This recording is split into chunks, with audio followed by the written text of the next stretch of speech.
Muito boa tarde a todos. Vamos dar início a mais uma sessão desta iniciativa que eu já o disse uma vez e continuo a dizer, considero interessantíssima, da faculdade, mas quando eu digo da faculdade, na perspectiva das pessoas que são os promotores e os animadores, ou as promotoras e as animadoras desta iniciativa de Clube de Leitura. Temos tido o privilégio de receber pessoas e colegas e personalidades interessantíssimas que nos têm feito refletir muito sobre vários aspectos da vida. E hoje temos o grande privilégio de ter connosco o professor António Coutinho.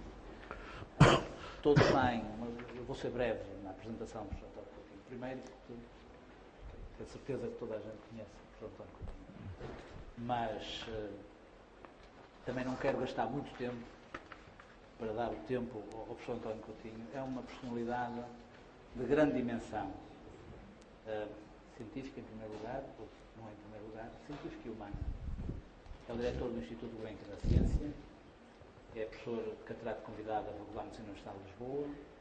Ao longo da sua vida teve já vários prémios e foi agraciado com comendas muito importantes, só ao alcance de pessoas que têm um trabalho notável de serviço público e de serviço à sociedade, à ciência e à vida.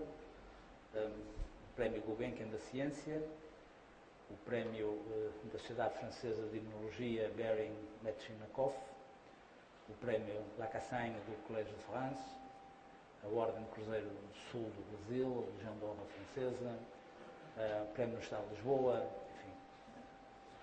É membro da EMBO, da European Molecular Biology Organization, enfim, várias outras. É membro estrangeiro da Academia Brasileira de Ciências. Foi referido já, por óbvias razões da sua atividade e da qualidade da sua atividade, como um dos 100 cientistas mais influentes no mundo nos últimos 20 anos. Enfim, é hoje curador também da nova Fundação Champalimau, e perdoe-me se só estou a fazer um breve traçado da sua carreira e alguns aspectos da sua vida. Quero, como já o disse no início e agora digo de novo, de alguma forma agradecer o tempo e a dedicação, porque estas atividades são atividades complementares, serão tão importantes como, mas não são as atividades de base da nossa faculdade, a todos, e na pessoa da doutora Ana, mas não só à doutora Ana Azevedo, a todos os que têm colaborado nestas organizações, que sabem-no, eu considero fundamentais dentro do conceito global de qualidade que eu creio que nós temos que desenvolver para a comunidade FEUP. Conceito global de qualidade que obviamente envolve muitas atividades, muito para lá das engenharias ou dos serviços que nós temos para as engenharias. Dito isso, portanto, vou passar a palavra ao professor António Coutinho, que escolheu como tema de referência da sua conversa percurso literário de um cientista. E depois teremos, como tem sido habitual, uma troca de impressões, alguma reflexão sobre as palavras do professor António Coutinho e intervenções dos participantes nesta sessão. Professor António Coutinho. Sr. Professor, muito obrigado. Sou eu que tenho que agradecer à Faculdade, ao professor, à doutora Ana Azevedo, porque, obviamente, é sempre um gosto falar daquilo que se gosta, não é? E também porque me parece a mim que eu estava a falar com o professor Sebastião Feio antes de estarmos aqui, e ele dizia, com toda a razão, descobri que partilho muitas convicções com ele, que isto, na nossa atividade profissional, na nossa vida, temos que conjugar, como ele disse, em partes equilibradas, a razão com a emoção, com a paixão, como ele disse. Eu penso que é a nossa obrigação, enquanto cientistas, isto, quando se é cientista, tem que ser a tempo inteiro, ou seja, a dormir e tudo. É a nossa obrigação fazer fé do que são os princípios que vivemos e que defendemos e que queremos promover, e que são princípios muito simples, mas muito sólidos. Para começar, a razão. Eu penso que nós, cientistas, somos uma espécie... Eu peço desculpa desta introdução, mas acho que foi a propósito da conversa que tivemos antes. Eu acho que nós, cientistas, hoje em dia, somos uma espécie de herdeiros de uma longa tradição que começa, para alguns, pelo menos, começa com Tales, que tinha exatamente as mesmas ambições que nós atualmente, que é compreender o mundo e a nós próprios, explicar o mundo por leis naturais derivadas racionalmente, não por leis reveladas, mas derivadas racionalmente. E ele ensinou tudo. E pelo método como fazemos isto, que é de emitir hipóteses e pô-las à discussão e à falsificação pelos outros. Ele foi o primeiro a fazer, ele foi falsificado imediatamente por seu melhor discípulo. Eu acho que este valor da dúvida, da racionalidade, da dúvida e de um otimismo fantástico, porque sabemos, pela experiência histórica, que este método funciona. Ou seja, que há progresso no conhecimento. Que hoje sabemos muito mais do que sabemos no ano passado, até anteontem. E esse otimismo acho que é tão fundamental na nossa... E como verão, dentro de poucos minutos, as minhas preferências no que leio também são muito, muito orientadas por estes mesmos princípios.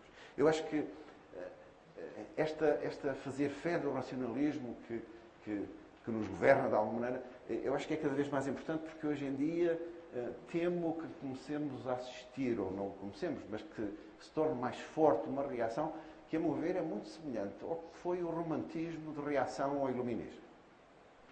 Há por aí muitas manifestações, mais ou menos bucólicas ou pastoris, mais ou menos verdes, mas que são profundamente antirracionais. Eu, obviamente, também gosto muito, também me preocupa muito com o ambiente, também me preocupa imenso a biodiversidade, mas isso não exclui um princípio racionalista em tudo o que fazemos. Conhecem certamente, ou não sei se aqueles que não conhecem, certamente que é uma obra que já está na biblioteca, que é a enciclopédia. A enciclopédia. O frontispício da edição inicial é uma gravura magnífica em que a verdade irradia a figura central, no cimo da gravura. É uma figura de mulher, que é a verdade, que irradia luz e que tem ao lado a razão que a desnuda, tirando-lhe o véu. Não? Que eu acho que é uma figura absolutamente definitiva em relação àquele período histórico e ao que nós, eu e muitos de nós, nos sentimos de herdeiros e responsáveis por manter esse espírito. De resto,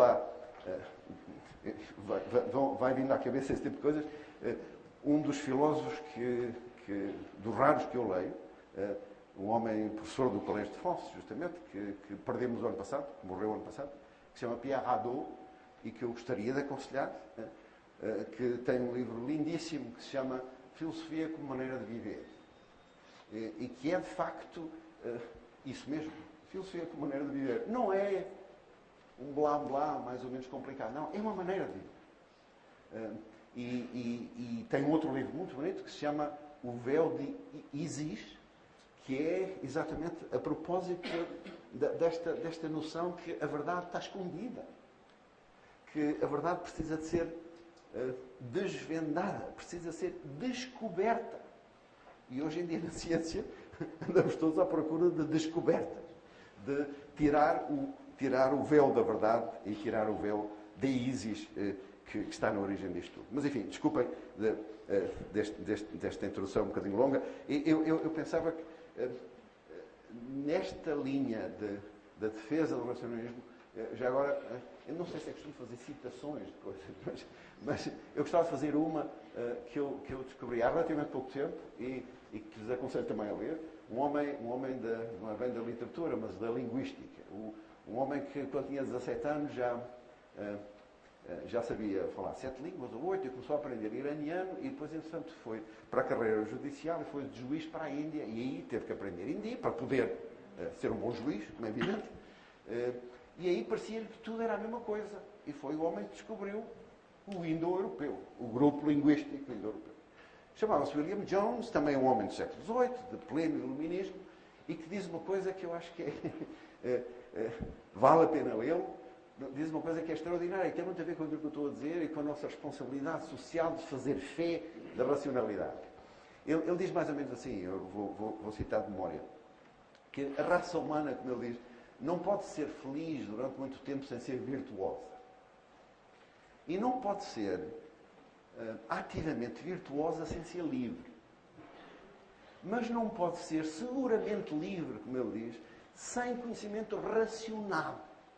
Ou seja, que a racionalidade é, de facto, a base de, essencialmente, todos os princípios fundamentais que informam hoje a sociedade como nós gostaríamos de a ver. Não necessariamente como ela é, mas como gostaríamos de a ver. Eu não vou, evidentemente, fazer aqui repetir a rábula das duas culturas, que já tem mais de 60 anos hoje em dia, mas penso que é uma coisa que nos preocupa a muitos de nós, é que a asserção do velho Snow que os nossos contemporâneos sabem tanto do mundo, porque para conhecer o mundo é preciso saber, pelo menos, física e biologia, não? Que são as coisas fundamentais. Não? E os nossos contemporâneos sabem tão pouco nos nossos antepassados neolíticos, acho que já não se aplicam hoje em dia aos intelectuais, por assim dizer, aos homens da cultura e às mulheres da cultura, mas aplica-se tanto aos políticos. Não é? Os políticos ignoram, de uma maneira geral, 99% do que nós sabemos do mundo. E são eles que gerem o mundo. Um grande amigo indiano, dizia-me aqui há poucos anos, em Delhi, que estava muito orgulhoso porque a Índia era o único país no mundo em que tanto o Presidente da República como o Primeiro-Ministro ambos sabiam calcular uma derivada e escreveram umas equações diferenciais. E é de facto o único país no mundo. Agora, já nem é a Índia agora. Um deles já não sabe. Mas, quer dizer, é de facto uma coisa extraordinária que quem nos gera, quem nos governa, ignora essencialmente tudo o que sabemos sobre o mundo. E isso preocupa, sem tentar repetir a rábula das duas culturas. Mas, se me permitem, desta coisa da ciência e da cultura, e vai estar na lista que vou mandar à doutora Ana Azevedo, eu não posso deixar de fazer também fé de livros que muito me influenciaram e que penso que representam uma área muito fértil da biologia moderna, que tem a ver com alguma tentativa de trazer o estudo da biologia, o estudo básico da biologia, que tem a ver com a evolução. Como dizia um famoso evolucionista do século XX, com certeza todos foram expostos, sobretudo agora com a exposição do Darwin, que nada faz sentido em biologia a não ser na luz da evolução, e portanto nada faz sentido para nós, seres vivos, a não ser nesse sentido, um homem que se chamava Dobzhansky. Evidentemente que a tentativa tem sido, em áreas cada vez mais consolidadas da biologia moderna, de usar os princípios da biologia evolutiva, nomeadamente, para explicar comportamentos sociais, organização de sociedades, seleções de grupos e por aí fora. E isso trouxe alguma aproximação de áreas que estão hoje mais ligadas à cultura do que à ciência e áreas que estão mais ligadas à ciência e à cultura, e trouxe uma aproximação muito grande e, sobretudo, na pessoa de um homem que eu penso ser dos grandes pensadores do século XX, relativamente pouco conhecido, em algumas áreas muito conhecido, mas noutras pouco conhecido, se chama Edward Wilson, que escreveu muitos livros. Ele é conhecido sobretudo por uma disciplina, por assim dizer, uma área de pensamento que ele criou, que se chama Sociobiologia, pela qual foi muito atacado muitos anos, porque o que ele dizia de científico foi muito rapidamente adaptado para ideologias e ideologias políticas, nomeadamente. Ele teve azar de dizer uma vez uma coisa que ficou... será o epitáfio dele, eventualmente, não sei. Que é uma frase muito curta que ele disse uma vez numa apresentação pública, que era... estavam a atacar muito a sociobiologia, o que ele chama de sociobiologia. Ele dizia: mas ao fim, porquê é que me estão a atacar? Porque o marxismo é sociobiologia sem a biologia. E aí ficou armado. De facto, é um homem que escreveu muita coisa, mas escreveu 2 livros extraordinários, que eu acho que foi do melhor que eu li na vida, que tem muito pouco de ciência, tem muito espírito científico de racionalidade, mas tem muito mais no aspecto da integração. Tem um título perfeitamente magnífico, eu não sei se diz em português, em inglês chama-se Consilience. Que em português, não sei como é que se há de chamar, Consiliência. Obviamente o livro não está traduzido para português, que é uma pena, mas Consilience é, penso eu, o segundo melhor livro que eu li há muitos anos. E o primeiro também é dele e chama-se On the Human Nature. Também não está traduzido e que é um livro que eu aconselho vivamente a ler. Não tem nada de científico, tem muito a ver com o que é isto de ser humano, de uma perspectiva muito biológica, mas muito extensa até à consiliência com a cultura atual. Depois também, já agora dou-lhe a minha lista toda, mais um que eu acho que vale muito a pena ler, um homem que também desapareceu há pouco tempo, um dos grandes evolucionistas que era engenheiro de origem, de resto, que se chamava John Maynard Smith, e que era um engenheiro que se fez biólogo e evolucionista, que estudou com Haldane, com um dos grandes evolucionistas do século passado, da primeira metade do século passado, e esse desapareceu há 3 ou 4 anos, e que escreveu um livro publicou pouco antes de desaparecer, que se chama The Major Transitions in Evolution. E que também é um livro, esse um bocadinho mais científico, mas que tem muito do que estamos a discutir. Perdão. O que é esta interpenetração sem limites da atividade social na biologia, na raiz biológica e na expansão cultural, por assim dizer. Onde diz uma coisa que muitos de nós não estão ao corrente, talvez muitos biólogos estejam, mas outros não. Todas estas grandes transições evolutivas que têm a ver com passar de ser uma bactéria para ser uma célula eucariótica, mais complexa, mais interessante, tem a ver de passar de ser uma célula, um organismo unicelular para ser um organismo multicelular, tem a ver de passar de ser um organismo multicelular pouco diferenciado para um organismo multicelular com muitos tipos de células distintos, diferenciados, que tem a ver com a evolução de neurónios e dos sistemas centralizados e tudo isso. Todas essas major transitions foram de natureza cooperativa e não competitiva. Ou seja, como ele explica muito bem, a competição é importante, é um mecanismo seletivo, mas nunca inventou nada de novo. Novidade e, sobretudo, formas mais interessantes de viver vêm sempre da cooperação. Todas as major transitions são de natureza cooperativa. E é por isso que eu estava tão entusiasmado que, evidentemente, que nessas major transitions, uma delas é certamente a inclusão da linguagem. Outra, a meu ver, mas já lá iremos, é a invenção do alfabeto, que eu acho que é muito mais importante do que a invenção da escrita. A invenção da escrita é assim uma espécie de tecnologia que foi inventada muitas vezes, não? Mas o alfabeto é outra coisa. Não? Mas ele estava muito, de alguma maneira, muito excitado, pouco antes de morrer ainda, com o que ele via ser a extraordinária possibilidade dos meios modernos de comunicação e de armazenamento de informação e de transmissão de informação, que ele dizia que esta revolução da IT moderna, de alguma maneira, era, na sua opinião, tão revolucionária e tão importante para a nossa espécie como foi a inclusão da linguagem. E ao princípio, quando ele começou a dizer aquilo, toda a gente achava que... Eu acho que todos nós agora que temos um iPad em casa, ou que vamos no rádio para o emprego, ou ouvir audiobooks, ou que vamos, de repente percebemos que esta coisa foi extraordinária. Portanto, para a literatura também, não é só para horas que temos que fazer. Acho que é absolutamente crítico e é mais uma expansão extraordinária que o processo de criatividade humana trouxe à baila. Mas Maynard Smith também é um dos que eu gostava de deixar. Eu queria dizer só uma ou duas coisas em relação à história do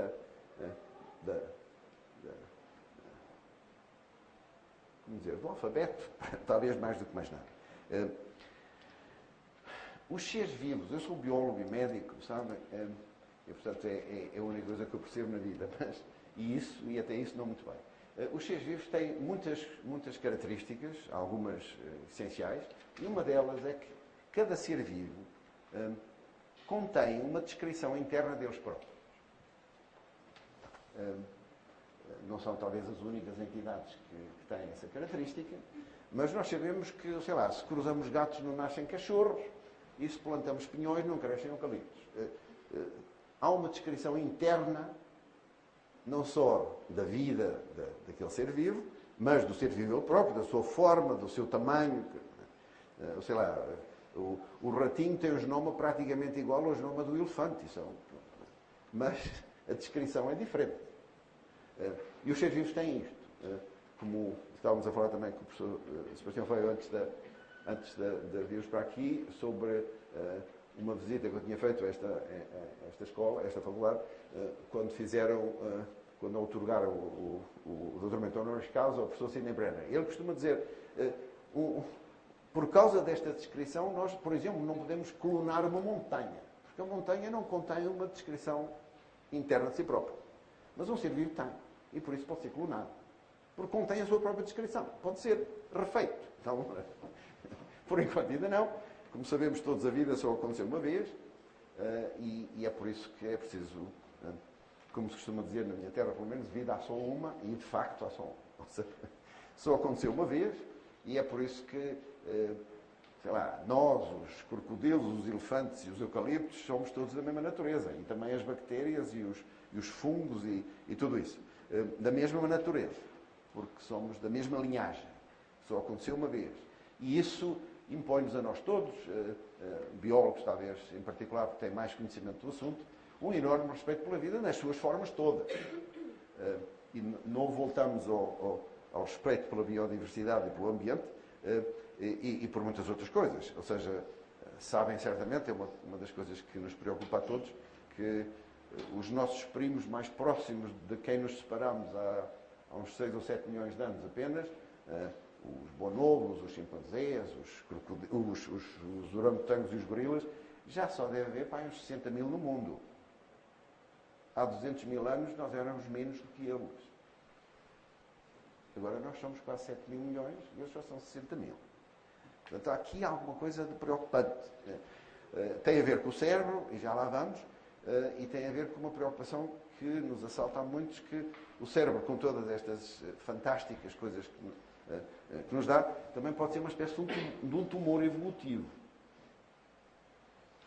Ou seja, os animais antes dos vertebrados, imediatamente a seguir, são uma espécie de vertebrados sem cabeça. A cabeça é uma coisa, a centralização de sistemas biológicos começou a aparecer com os vertebrados, perdão, e foi-se desenvolvendo, quer dizer, é de tal maneira um tumor evolutivo que quando o cérebro começou a crescer não havia sequer ossos para cobrir o cérebro. Então, os nossos ossos do crânio, são feitos de uma maneira totalmente diferente de todo o resto dos ossos do corpo. Ou seja, a evolução teve que inventar uma maneira nova de fazer ossos para proteger o cérebro. A mesma coisa em relação às artérias, às veias, à irrigação do cérebro, também são maneiras distintas de fazer a mesma coisa, porque é uma coisa que cresceu de repente e vindo de nowhere. Ou seja, uma espécie de tumor, de facto, que trouxe consigo todas as vantagens de o ter, mas também todas as manifestações que, a priori, não têm um valor evolutivo adaptativo. E já lá vamos, se quisermos. Mas eu estou-me a perder um bocado, peço desculpa, eu tinha feito aqui umas notas, mas essa descrição interna dos seres vivos, e estamos a falar de literatura, também estamos a falar de linguagens, acho eu, como sabemos todos, já desde há umas décadas já, é uma linguagem que tem só 20 letras, que são os aminoácidos que formam as proteínas. Esses aminoácidos, por outro lado, são codificados por uma outra linguagem, como sabem, que tem só 4 letras em triplets, em triplicados. Que é, desde logo, uma questão interessante de semântica e de linguagens, porque, sei lá, para codificar 20 letras, há 64 possibilidades de triplets. 4 vezes 4 vezes 4. Portanto, há ali logo aqui uma espécie de uma ambiguidade, que não é ambiguidade pura, porque os mesmos triplets também servem para fazer a pontuação, que é uma coisa interessante. Agora, onde eu quero dizer, 20 letras servem, são suficientes para esta extraordinária diversidade que é o mundo dos seres vivos. Eu tenho imenso respeito pela física, pela engenharia, mas pela física também, mas costumo dizer que quem viu um átomo de hidrogênio viu-os todos, com certeza por minha ignorância. Mas, com a biologia não é assim. Quem viu um ser vivo viu só aquele, porque não há dois iguais. E sabemos isso há muitos anos, sabemos que os gêmeos univitelinos geneticamente idênticos são distintos, mesmo nas coisas mais biológicas, nas doenças. Por exemplo, se olharmos para gêmeos univitelinos geneticamente idênticos, para todos os que têm diabetes, e vamos à procura dos irmãos gêmeos, só 50% é que têm diabetes, os outros não têm. Portanto, são uma bactéria que acaba de dividir-se, as duas filhas, a gente pode chamar de filhas, não são exatamente idênticas, porque há uma taxa de mutação da informação genética que se manifesta de cada vez que há duplicação da informação genética e, portanto, já não são idênticas. Mesmo que não houvesse mutação, mas há, a probabilidade que o mesmo número de moléculas de ATP ou de qualquer enzima que a gente imagine se tivesse distribuído igualmente nas duas filhas, a probabilidade não é de 100% que seja idêntico. E, portanto, não há dois seres vivos iguais. E essa diversidade, de alguma maneira, é a nossa paixão dos biólogos, é uma coisa tão extraordinária e que tem uma linguagem simples de 20 letras na sua base. Na sua base e em tudo. São 20 letras só. E dá para criar essa diversidade enorme. Ou seja, não é de admirar, diria eu, que com 26 ou 27 letras e mais vírgulas e pontos e vírgulas, a gente consegue fazer a literatura toda e mais aquela que ainda não está feita. Ainda por cima, porque há uma outra coisa muito parecida nesta coisa da literatura e da biologia, que é uma coisa que um outro evolucionista importante do século XX, um dos maiores também, que se chamava, também já desapareceu há uns anos, esse há mais tempo, há 10 ou 12 anos, se chamava Suzumu Ono, japonês, mas nos Estados Unidos desde a guerra, escreveu um livro também muito bonito que se chama Evolução por Duplicação de Genes, esse mais científico. Esse costumava insistir que a contingência evolutiva foi tal, como não há um grande design da evolução, ou de como é que a vida deve ser, a contingência é muito presente e muito nítida na maneira como a evolução se processou. É por isso que muitos dos biólogos adotam uma frase do pensamento oriental que é que não há destino nem acaso. Não há destino porque não há um desenho, não há um plano, um blueprint daquilo que vai ser a evolução. E também não há acaso porque, quer dizer, mesmo que as mutações sejam ao acaso, não há acaso porque um sapo, mesmo que muito, nunca se transforma num príncipe. Vai se transformar num sapo ligeiramente diferente. Ou seja, uma vez o sapo lá, não, vai ser uma coisa mais ou menos como um sapo. E, portanto, e isso levará muitos anos. Não é? Portanto, não há, o acaso não é tão grande assim, tem muito a ver com o percurso anterior, o percurso evolutivo anterior, e também não há destino porque não se sabe para que lado é que vai.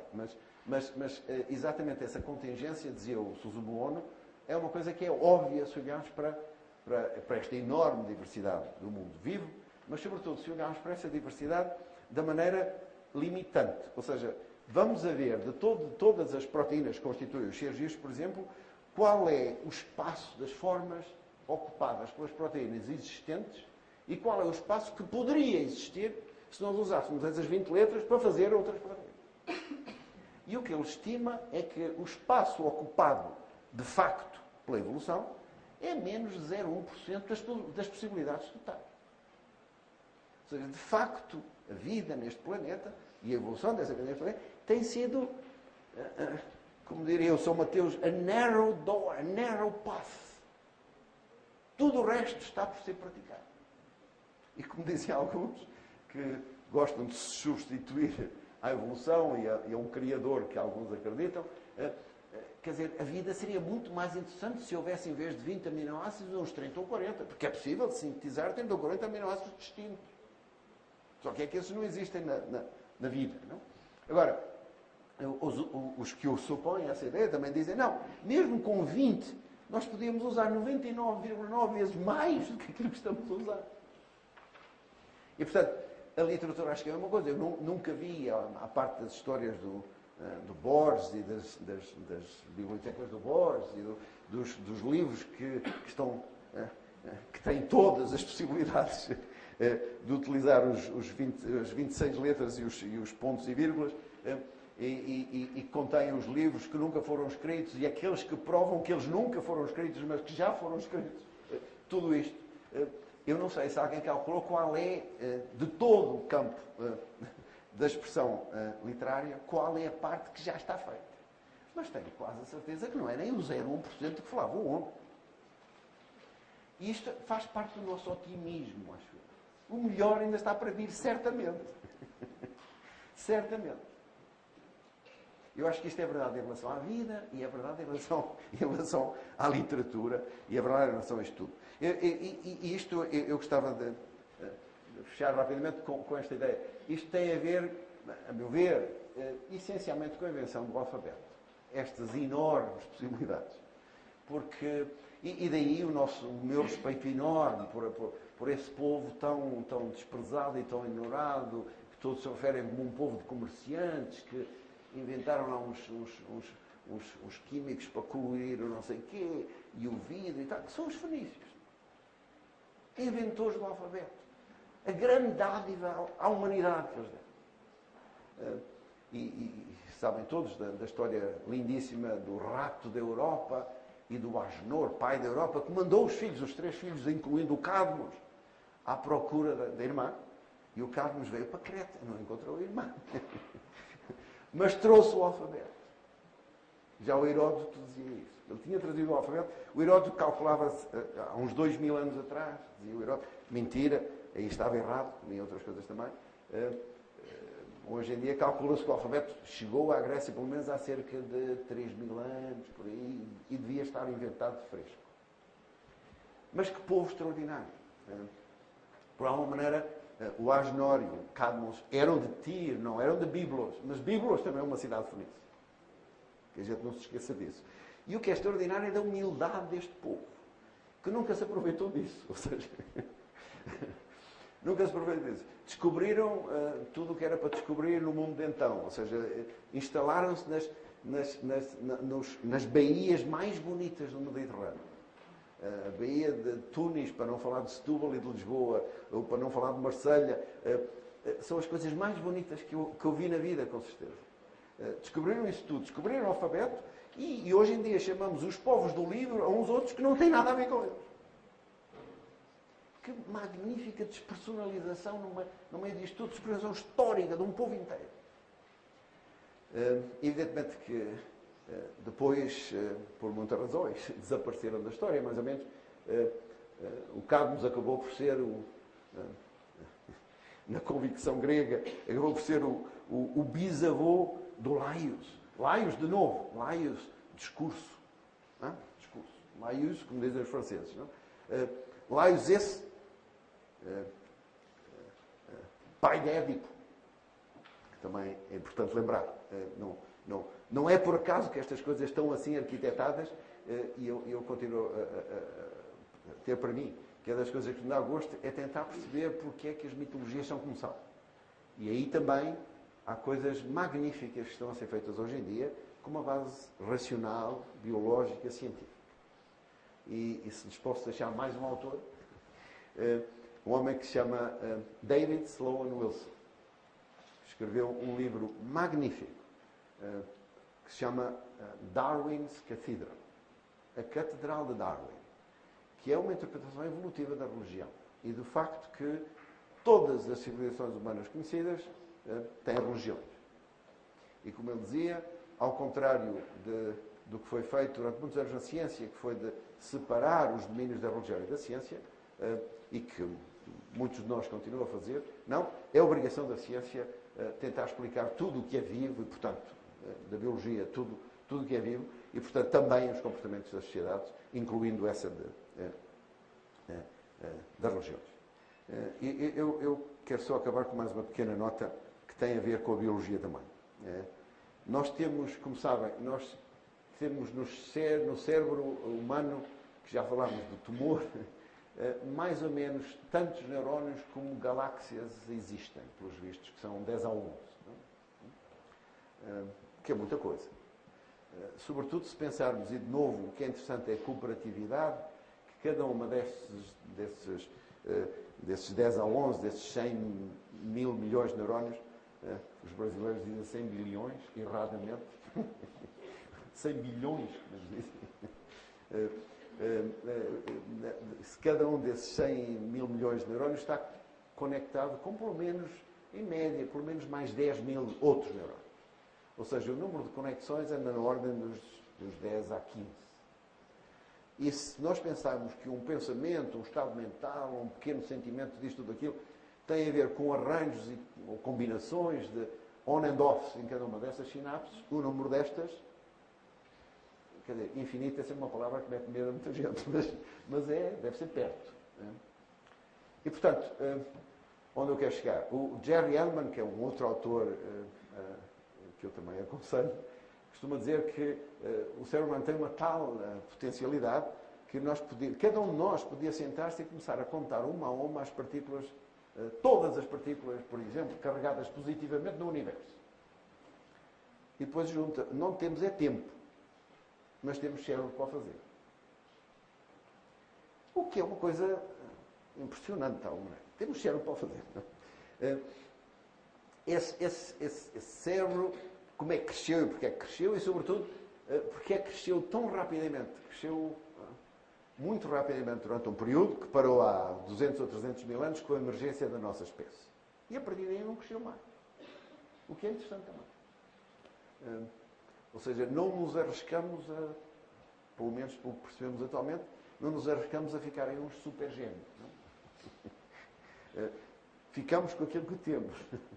Mas utilizamos-o tão pouco que eu acho que ainda há muito para fazer com ele. Onde eu quero chegar? Hoje em dia percebe-se bastante, houve muito trabalho feito na biologia nos últimos anos sobre os genes que controlam o tamanho do cérebro, o número de células do cérebro, o que de alguma maneira estiveram envolvidos no crescimento muito rápido do cérebro durante um período importante, depois da separação dos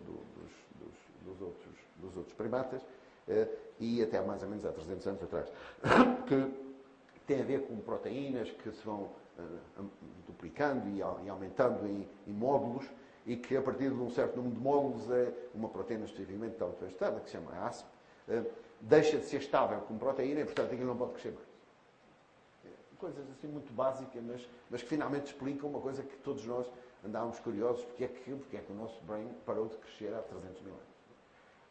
200 ou 300 mil anos. E acho que, desde então, todo o progresso tem sido de outra natureza, tem sido de natureza cultural e social, como todos sabemos, e, sobretudo, uma coisa que, a falar de literatura e linguística, uma coisa que vem muito à cabeça, que é uma teoria lindíssima, que também para um homem interessante em tudo isto, que é que o que se costuma chamar The Great Leap Forward, o grande salto para a frente, que aconteceu há uns 40 mil anos, mais ou menos, que nos deu Lascaux e Altamira e todas as coisas magníficas que eles sabiam fazer, esses nossos primos dessa altura, como dizia, acho que era o Picasso que dizia, tomarem eu de saber desenhar como eles desenhavam. Ou seja, que de facto tem duas ou três coisas interessantes misturadas nisso. Ou seja, neste domínio das artes criativas, figurativas, muita gente defende que não há progresso.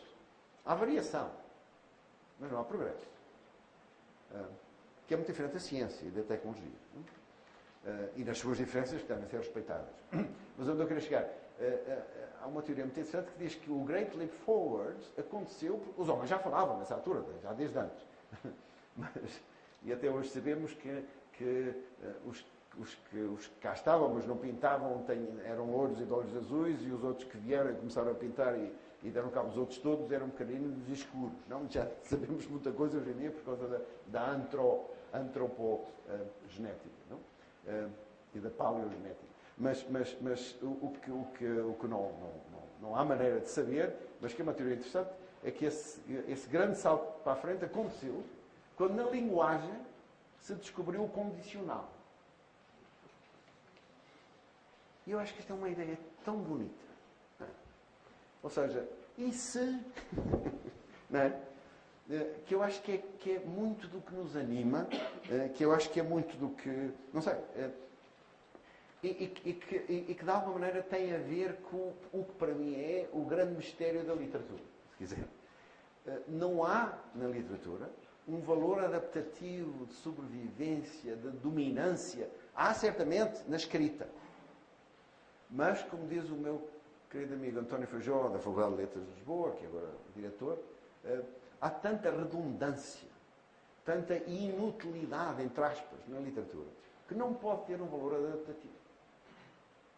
E começámos a conversar sobre o assunto. No próximo semestre vai haver um seminário na Faculdade de Letras, feitas a meio com os evolucionistas do Instituto Gulbenkian de Ciência, sobre este assunto. Foi ou não foi importante, em termos de seleção de grupo, a cultura da literatura, ou não foi importante a cultura da literatura, de um ponto de vista biológico, adaptativo. E talvez seja como tantas outras coisas que este tumor evolutivo produz, que pode ser inútil em muitas das suas manifestações, ou pode ser redundante, pode ser falsificável, mas tem um valor adaptativo tremendíssimo por causa do condicional. Justamente. Por causa de nos fazer imaginar mundos melhores que aquele que nós temos. E se somos racionais e otimistas, e se temos paixão pelas coisas, com certeza que mais dia menos dia lá vamos chegar. Muito obrigado.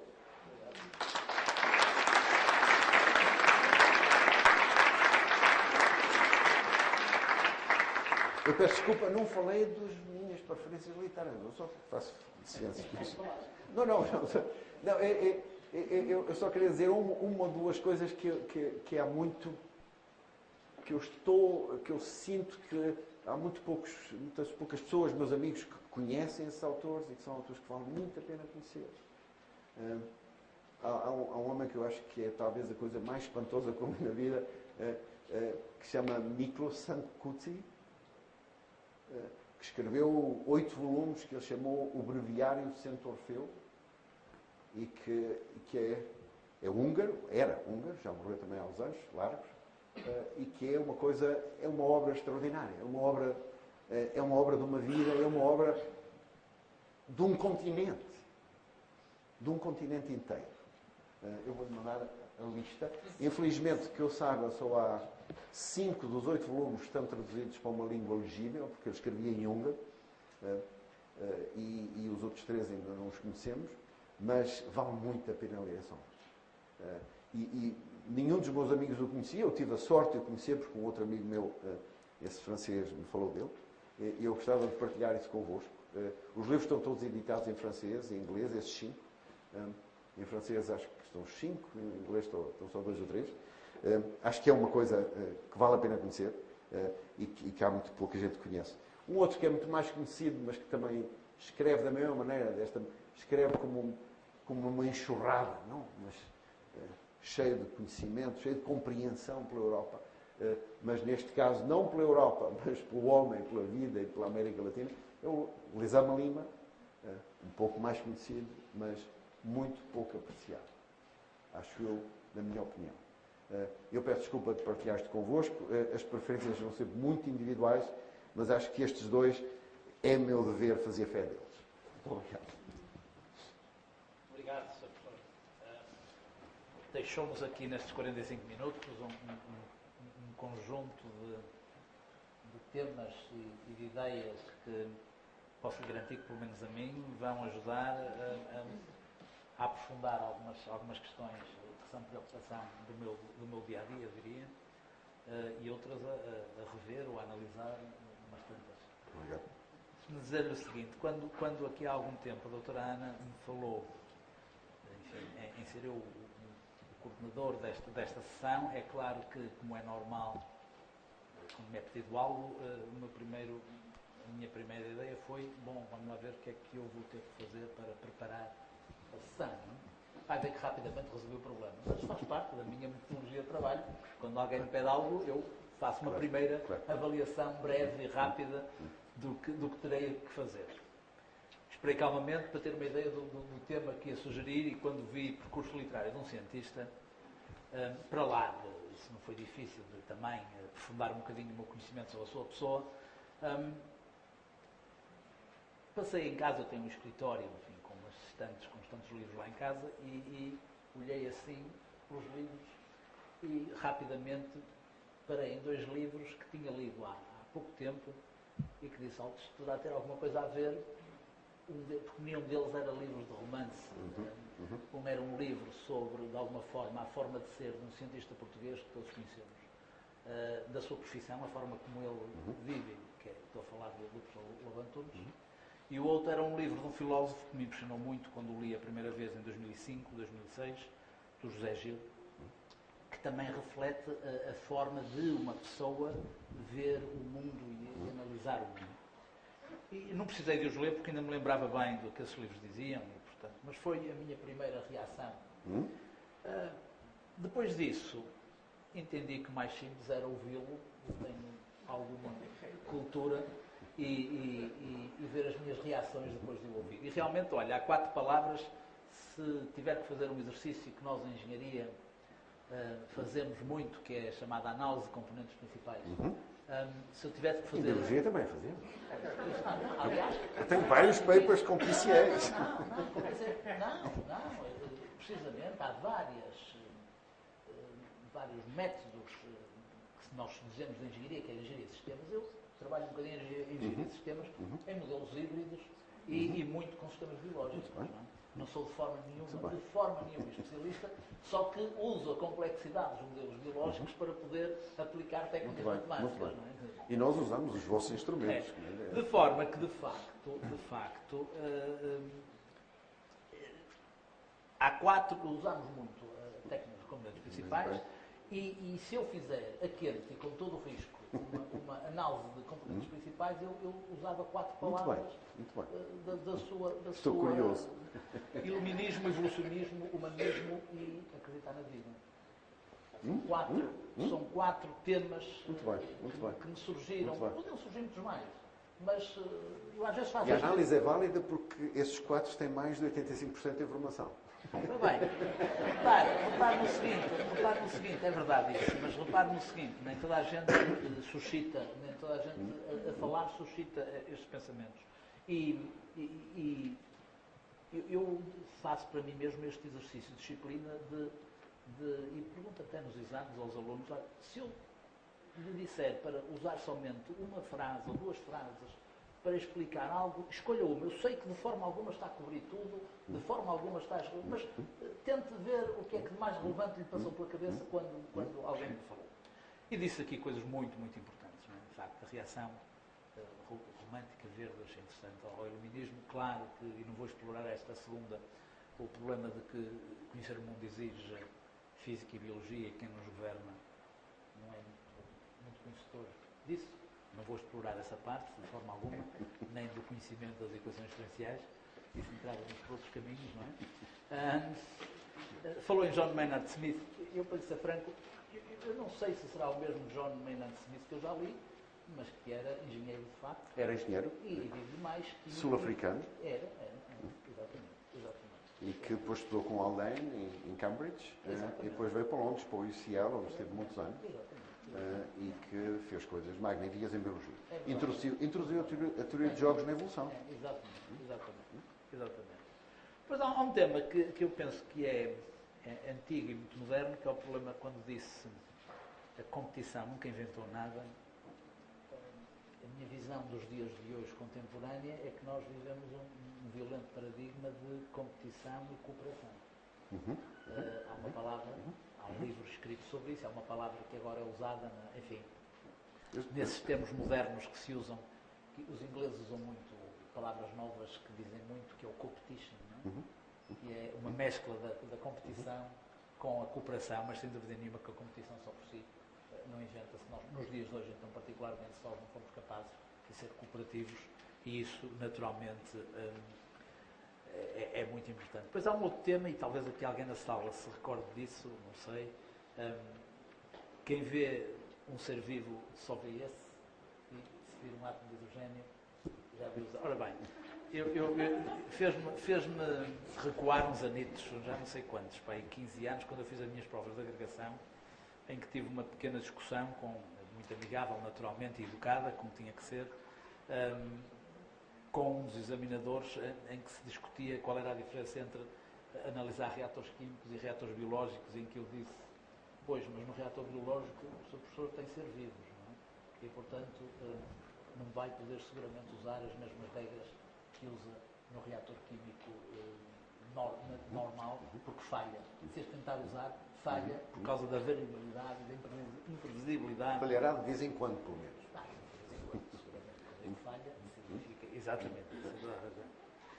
E, finalmente, porque vou dar a palavra à audiência, portanto, não quero ser de forma nenhuma protagonista, há ainda um outro tema, gostei imenso, até foi uma forma sua de terminar. Os tais 20 aminoácidos, naturalmente, que me fez lembrar, admito que haja só 20 aminoácidos.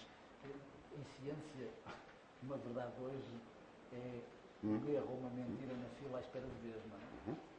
De maneira que eu gostava de lhe perguntar, fazer uma pergunta muito básica, que era, do ponto de vista do conhecimento científico profundo, que probabilidade é que há de se descobrir outras estruturas que afinal se calhar existiam e que permitem um modelo que nos garanta explicar melhor a vida e aquilo que atualmente se explica. Então é uma questão que eu gostava de esclarecer ou de ouvir. Mas finalmente, acho que é uma ótima maneira de eu terminar esta minha breve intervenção, é tê-lo ouvido dizer que o melhor ainda está para vir. Que é acreditar, mal dizer tudo, acreditar na vida e acreditar na capacidade humana de ultrapassar as dificuldades, maiores ou menores. Nós tivemos hoje, como todos devem já ter ouvido, um acidente terrível no Japão. O Japão sofreu um terremoto de intensidade 8,9 na escala de Richter, com um tsunami imenso. E a primeira conclusão, embora já se saiba que vai haver muito mais, é a diferença muito grande entre o desastre humano deste caso e de um caso recente que ocorreu na Tailândia há pouco tempo, devido aos níveis de desenvolvimento do país. Mas, seguramente, que são estragos profundos, é um terremoto profundo. E temos que acreditar, e tenho a certeza que os japoneses vão reconstruir e vão avançar e vão seguir na vida. Portanto, esta questão e este pensamento de que melhor ainda está para vir é um pensamento que me ajuda muito no meu dia-a-dia e é com isto que eu termino. Muito obrigado, professor. Eu iria dar a na palavra... vida e na literatura. Dá-me licença que responda à sua pergunta. Eu não quero ocupar tempo mais. Mas eu acho que a sua pergunta é perfeitamente pertinente. Se é verdade ou não que só temos os tais 20 aminoácidos. Não é verdade que só existam esses, porque nós sabemos sintetizar outros. Claro. Agora, nunca foram encontrados outros na natureza. E, portanto, toda a diversidade que nós vemos aqui na Terra é divina. E, portanto, pode ser que haja mais. E, de resto, feito no Japão, a propósito das más notícias de hoje, um grupo de investigação sintetizou novos aminoácidos e inventou um código genético diferente para cada um deles e introduziu essas modificações e agora produzimos proteínas que têm mais do que 20 aminoácidos por tecnologia. E pode ser que daí saiam coisas interessantes, mas não estiveram presentes na evolução. Claro. Mas de resto, estou totalmente de acordo consigo. Isso, se tivesse que juntar mais um componente principal nos 4, acho que a coisa da dúvida é fundamental. O que acabou de dizer? Que o que é verdade hoje não será verdade amanhã, e mesmo que seja verdade, pode ser uma verdade mais profunda, mais ampla, mais bonita. Não? E isto é tão fundamental, né? na gênese do progresso. Que, quer dizer, quando nos vêm com verdades estáveis e absolutas, é a primeira declaração que não queremos progresso. Não é? E, portanto, acho que para nós, cientistas, isso é, para todos nós, é uma coisa absolutamente fundamental, das primeiras coisas que eu ensinei aos meus filhos, que já têm netos, aos meus netos ainda não, só uma que já tem mais de 10 anos, e às pessoas que trabalhavam comigo ao longo da vida, é o Decálogo Liberal do Bertrand Russell. Aí está mais um. Mas este deve vir aqui. Esse foi publicado no New York Times, acho que foi no primeiro dia do ano de 1951, e que o primeiro mandamento é absolutamente claro. Nunca tenhas a certeza absoluta de nada. Bem, fica resolvido o assunto, para além de muitos outros mandamentos muito importantes, que eu acho que também é bom. É quase uma cartilha de um estudante de doutoramento, acho eu, o Decálogo Liberal. Don't be afraid of being eccentric in opinion, for every opinion now accepted was once eccentric. Coisas assim. Não resistam, desculpem, mas não resistam a falar de Russell e do New York Times, não resistam a uma discussão que li entre o Bertrand Russell e o editor do New York Times, que lhe cortou um texto. Exato. Conhece? Não sei. Ele ficou zangadíssimo e escreveu uma carta duríssima, e o editor respondeu-lhe dizendo: ouça lá, se você for dizer para o Pravda tudo aquilo que disse aqui, eles iam-lhe também contar, ou eles, você, o que é que acontecia? E ele respondeu: bom, provavelmente não publicassem, mas se publicavam tudo. Talvez não publicaram, mas se tivessem publicado, tinham publicado tudo. Bom, eu quero dar a palavra e quero incentivar quem começa com algum comentário, reflexão. Manuel Matos. Bem, comentário uma pergunta. O comentário é que a senhora Merkel é doutorada em Química. Ou em Engenharia Química, talvez. Como muitos alemães. E, portanto, não é que o comentário é este. Parece-me que... E nós já tivemos uma primeira-ministra que é engenheira química. O problema não é talvez esse. O problema é que as pessoas, mesmo doutoradas, pessoas cataratas, etc., naquilo que não é a sua atividade profissional ou científica dominante, comportam-se exatamente como todos os outros estúpidos. Em geral, todos nós. Não é? E, portanto, é absolutamente fantástico, até se vê aqui dentro da faculdade, em algumas discussões que às vezes há na rede, como pessoas que na sua atividade são extremamente racionais e usam todos os métodos e se esquecem imediatamente deles e aderem àquilo que tauromacamente se poderia dizer a crença natural. Não é? Portanto, há ali uma coisa onde as pessoas... Portanto, o problema é capaz de ser mais esse e não a mera instrução. Os tais ministros da Índia, se calhar, não se comportavam de acordo com as suas competências profissionais. A pergunta é um comentário que fez que me baralhou um bocadinho quando falava da evolução e de uma célula, e depois das duas células, e mencionou a questão cooperativa. Na altura que disse que a competição não inventa nada, e é verdade, e eu estava a pensar que às vezes quem inventa é o acaso, que aí existe, não é? Mas falou de que era cooperativo. Agora eu não estou a ver bem como, não é? Agradecer-lhe uma explicação. Primeiro, em relação ao seu comentário, se me dá licença, eu estou de acordo consigo. Acho que eu devia ter dito o que está pouco presente na política, por assim dizer, não são talvez os cientistas, é a ciência, ela própria. Nos anos 60 houve um movimento interessante na França que se chamava os internacionais situacionistas, que com certeza muitos conhecem, que produziram livros lindíssimos, um que se chama Traité de savoir-vivre à l'usage des jeunes générations. Para os jovens de hoje é muito bom.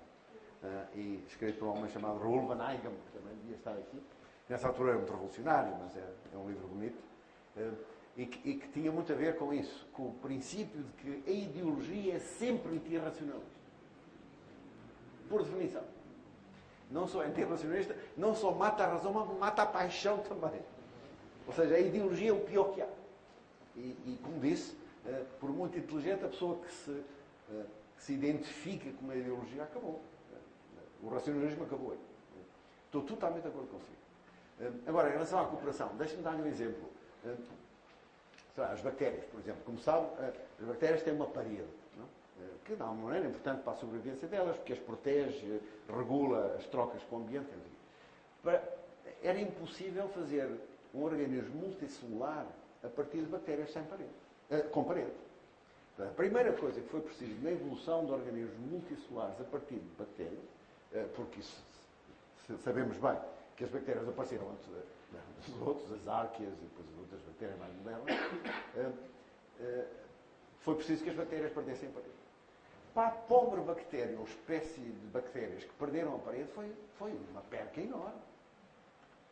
Com certeza foi um acaso, como diz, que cria a novidade, que aconteceu muitas vezes e que não deixou traço na história, porque essas desapareceram. Agora, foi a única maneira de permitir que um moralista dizia, à custa do sacrifício de muitas daquelas que perderam a parede, algumas juntaram-se, entretanto, e fizeram uma coisa muito mais interessante do que um organismo unicelular. Porque só com a evolução dos multicelulares é que foi possível que os organismos começassem a diferenciar células e a ter linfócitos e músculo e cérebro. Não? Só a partir da multicelularidade.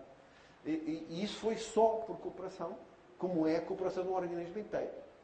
Todas as células do organismo inteiro são cooperantes, de alguma maneira. E eu acho que essa noção, que também nos sistemas complexos é muito, muito bem trabalhada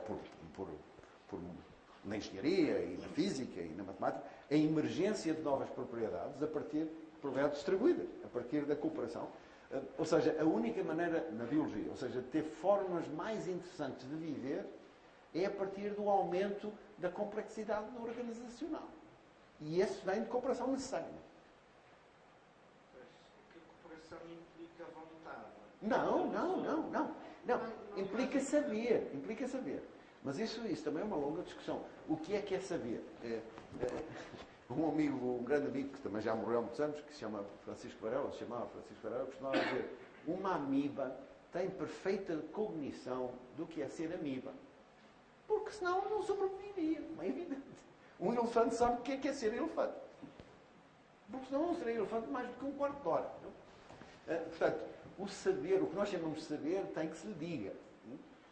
E eu acho que é verdade que a cooperação a este nível que estamos a falar é uma cooperação que não tem vontade, que não tem desígnio, que tem vantagens para quem a pratica, mas que não tem desígnio.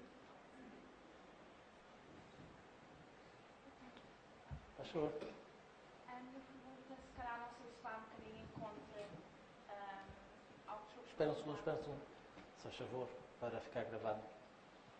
Não sei se vai um bocadinho em contra ao que foi perguntado, mas de princípio falou no método e na refutação das hipóteses. Eu gostava de saber se, porque no passado viu-se que houve divergências de ciência relativamente à refutação das hipóteses e que era visto como uma perspectiva de competição, e hoje há quem argumente que não, que é uma perspectiva de cooperação. E gostava de saber até que ponto é que, se nós hoje temos mais conhecimento da realidade, e não é o conhecimento pleno, mas se ainda continua a haver espaço para um método disruptivo e de uma perspectiva de ciência diferente. Eu não sei se percebi exatamente a questão, mas como eu vejo, a refutação de hipóteses pelos pares, pelos colegas, é, de facto, a única maneira de se progredir. Ou seja, é por isso que a ciência é, de alguma maneira, chamada de conhecimento objetivo, porque as hipóteses na ciência stand the test of reality.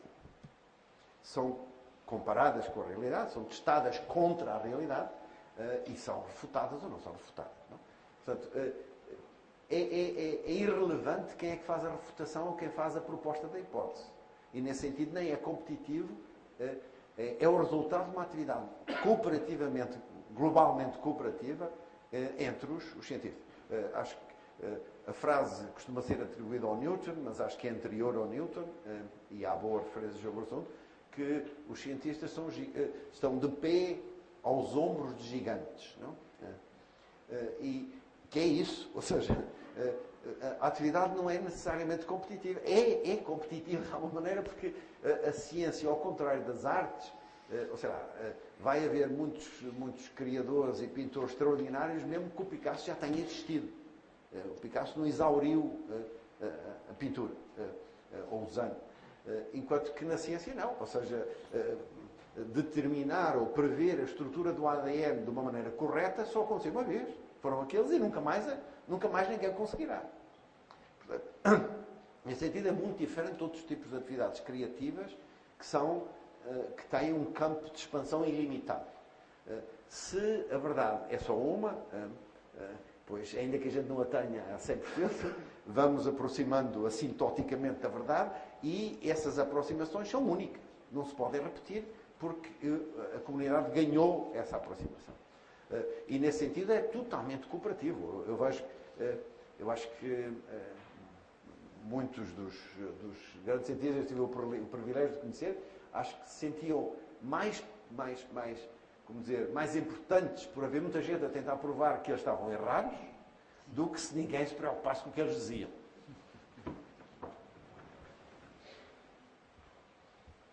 João.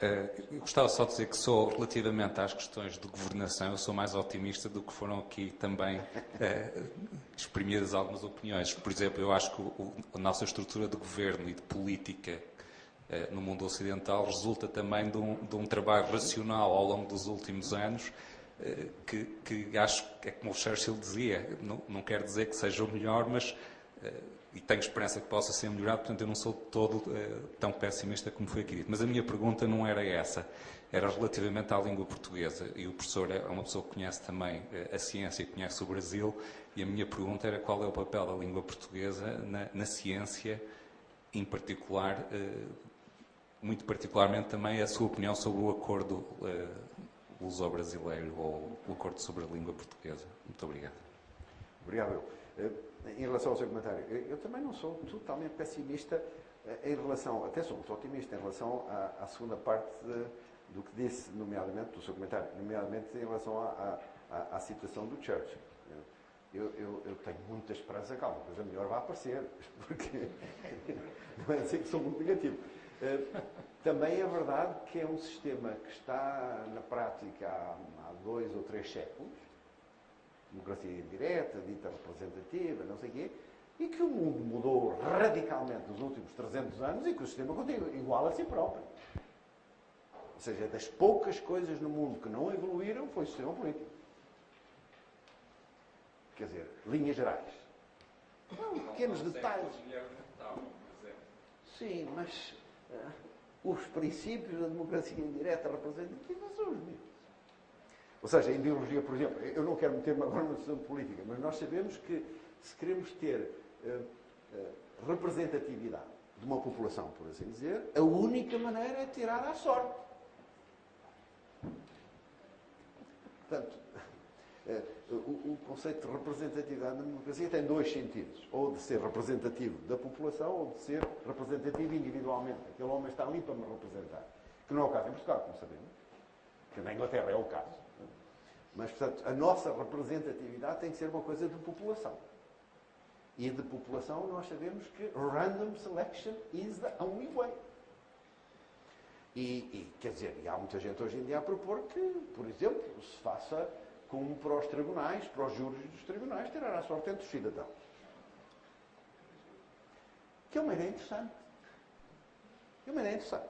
Os partidos políticos finalmente adquiriram aí um papel social muito nobre, que era de informar a população de tal maneira que, quando fossem escolhidos ao acaso, defendessem as boas ideias. Eu acho que tinha uma enorme vantagem para a democracia, porque, de alguma maneira, nobilizava a atividade dos partidos políticos. Mas enfim, não vamos meter-nos por aí. Em relação à sua pergunta, eu tenho muito por aí, mas isto é certamente a minha limitação pelo apego à diversidade, que há tantas maneiras de fazer ciência como cientistas há. Não é? Quer dizer, cada um de nós faz à sua maneira, e, felizmente, muito individual e assim. Isso também tem muito a ver com a língua em que se faz, acho eu. a maneira de pensar, a maneira de estruturar as coisas, a maneira de explicar o que se está a pensar, de se trocar, tem muito a ver com a língua que se utiliza para fazer isso. Em áreas da biologia interessantes, houve contribuições sul-americanas muito marcadas, incluindo brasileiras, em algumas áreas da biologia, e tanto assim que havia muitos, aqui há uns 20 anos, havia muitos europeus, ou alguns europeus e americanos, gente importante, que dizia, não, agora vamos deixar destas coisas, let's speak Brazilian biology. Não? Que era uma coisa mais interessante, mais criativa, mais assim carnavalesca quase, assim uma coisa que não deixava de ser rigoroso, talvez não fosse tão rigoroso como aquela coisa assim, da química alemã, mas isso acho que tem muito a ver com a língua. E por outro lado, sobre o acordo ortográfico, não me quero exprimir. Sempre me parece difícil limitar a evolução da língua, não? Quer dizer, com ou sem acordo, a língua vai evoluir da maneira que ela quer. Portanto, agora, podemos ter codificações para usar, pelo menos de alguma forma. Eu não sei, lá estou outra vez a falar da lista que vão mandar. Um dos autores que eu gosto muito de ler é Guimarães Rosa. O Guimarães Rosa não há página nenhuma que passasse em nenhum acordo ortográfico. Em nenhum.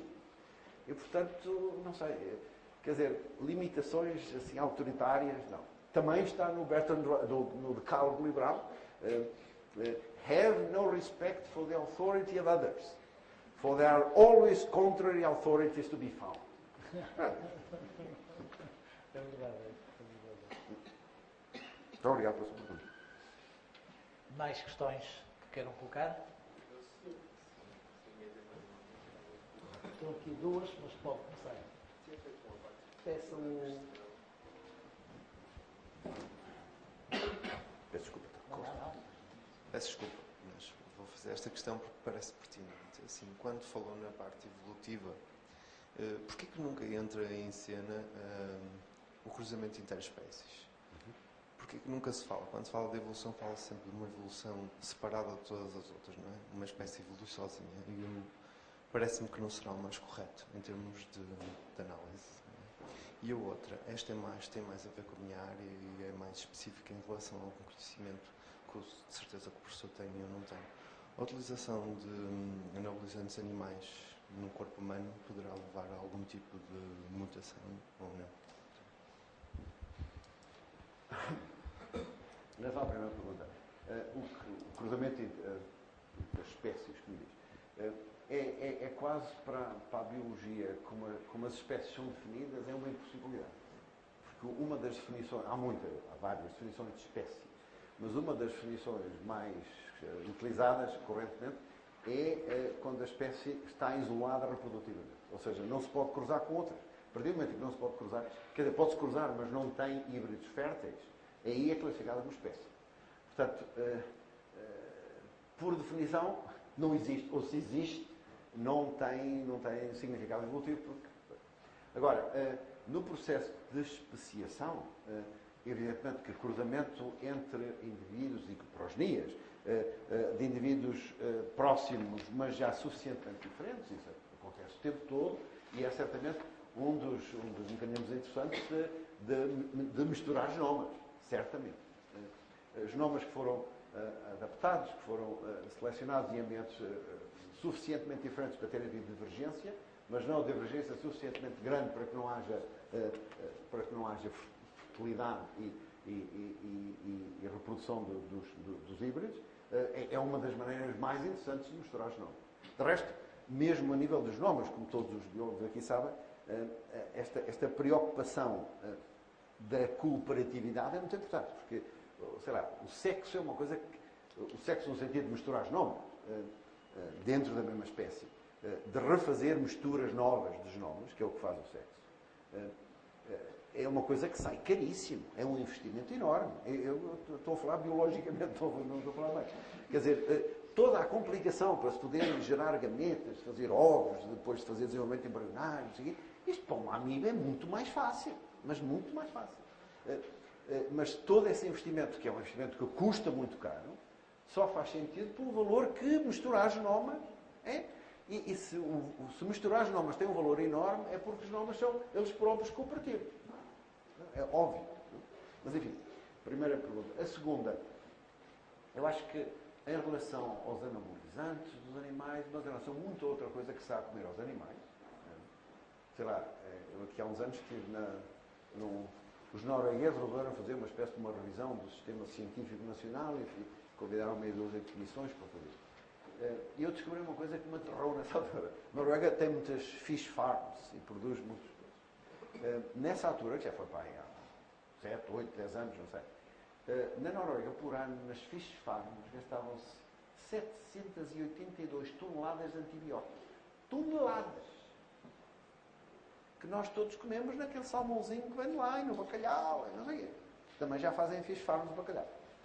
Portanto, há aqui muita coisa a fazer. Não podemos esquecermos que a chamada doença das vacas loucas veio porque começámos a dar às vacas a comer carneiros. Que é uma coisa que, obviamente, do ponto de vista evolutivo, nunca tinha acontecido, que as vacas comessem carneiros. Portanto, quer dizer, há muita coisa a acontecer que nós, de alguma maneira, não sabemos quais são as consequências a relativamente curto ou médio prazo. Pode acontecer coisas extraordinárias que nós não estamos a prever. Certo. Agora, em relação a taxas de mutação, talvez não seja tanto por aquilo que se come, mas por aquilo que se é. Por as coisas.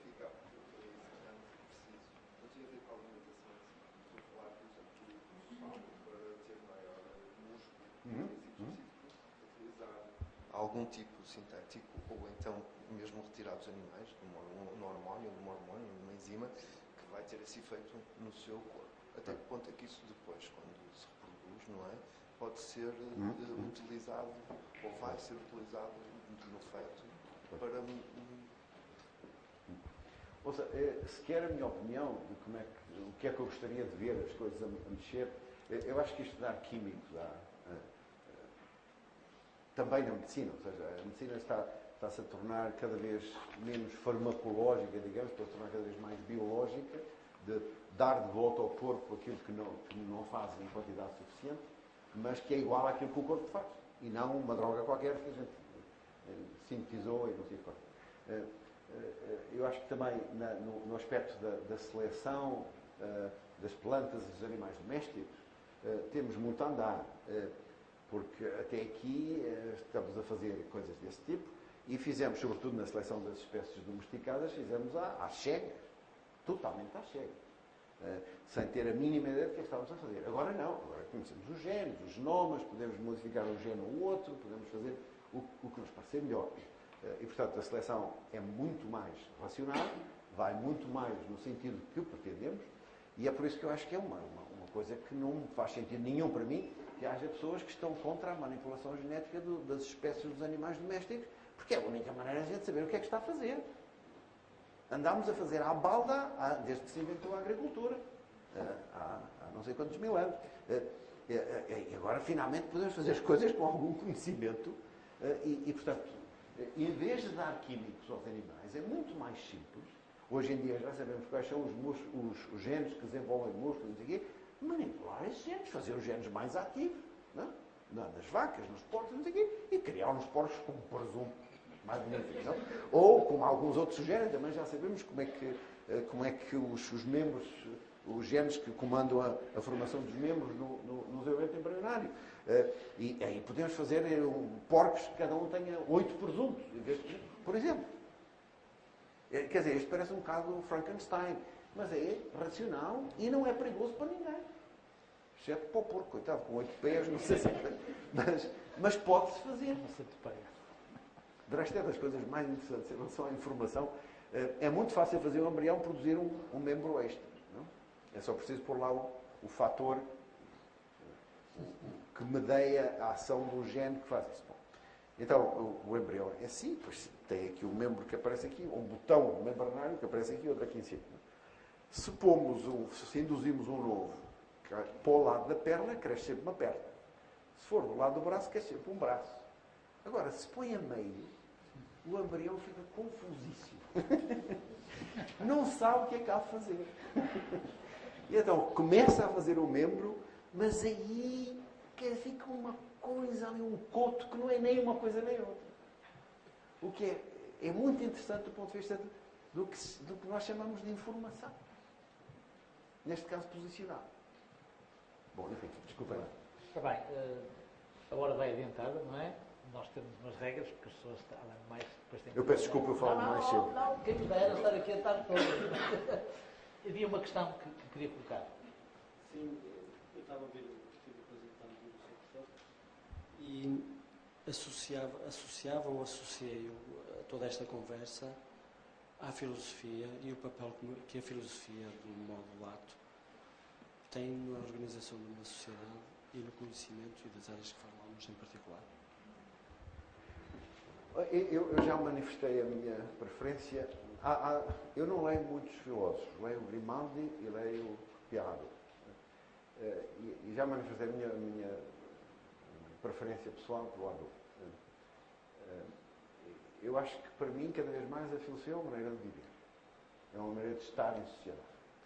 É uma maneira de ser ética e social. Isso é filosofia, para mim. O objetivo da filosofia, para muitos dos meus amigos, alguns filósofos ou estudantes de filosofia, que é de compreender o mundo e a nós próprios, esse é partilhado inteiramente com a ciência. Penso eu.